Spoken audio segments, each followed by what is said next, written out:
not everybody is equipped to or interested in engaging in high-level discussion of abstract and creative ideas. You hear this idea that everyone's creative. That's a lie. It's as straightforward as that. True creativity is very, very rare.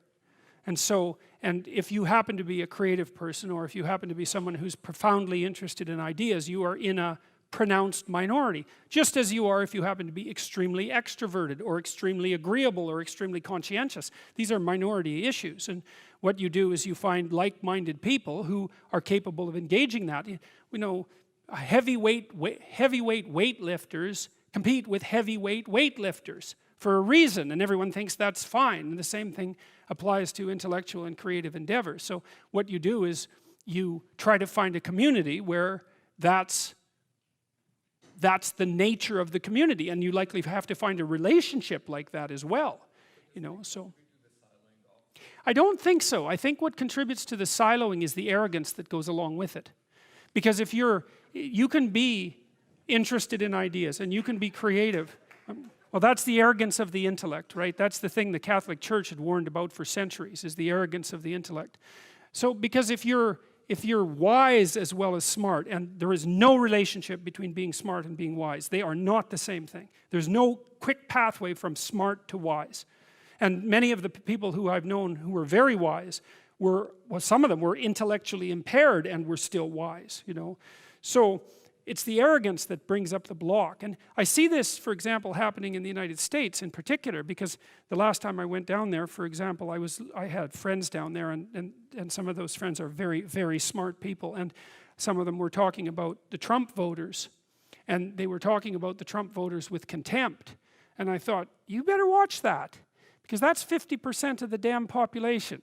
And it might be convenient to think that they're stupid and beneath you, but it's not conducive to a civil state, and there's no evidence that it's true, because there isn't a straight line between intelligent and wise. And so I think that if your character is developed and you're intelligent, you can have your siloed creative community, but you develop enough wisdom so that you can see all the things that people can do that are of high ethical utility that are outside the intellectual domain. And I think that's why in the New Testament, I think that's why Christ is a carpenter. Right? Because, well, first of all, a carpenter is one of those jobs that when you're dishonest, it manifests itself immediately, because what you build falls down. And so if you're an honest carpenter, you build a good house. So there's a nice metaphor there. But it's also a warning, in some sense, against the equation of intellectual brilliance with moral superiority. And so if the intellects would drop their moral superiority, and fat chance there is of that, then the divide between the working class, say, and the elite would resolve. And there's every reason to have respect for decent working class people. I mean, it's on their labor, as the left-wingers at least hypothetically agree, that the entire edifice of the culture is resting. So you can have your cake and eat it too, but you have to not assume that your niche makes you superior.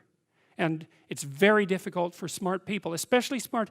There's this scene in Nietzsche's, it's in Thus Spake Zarathustra, where Zarathustra, the prophet, comes down from the mountain, and he comes into a public square, and there's this crowd around this little midget who's only about this high, who has a gigantic ear, and everyone is marveling at him. Well, that's what the modern intellect is like. It's a midget with a giant, well, mouth generally, not an ear. And the being is underdeveloped, but the intellect is hyper activated. And it makes the person extraordinarily unbalanced. And it's partly because they can't compete outside the intellectual realm. And that makes them very bitter, because they tend to think, well, God, I'm so smart, everything should just come to me. It's like, sorry, that's not how the world works.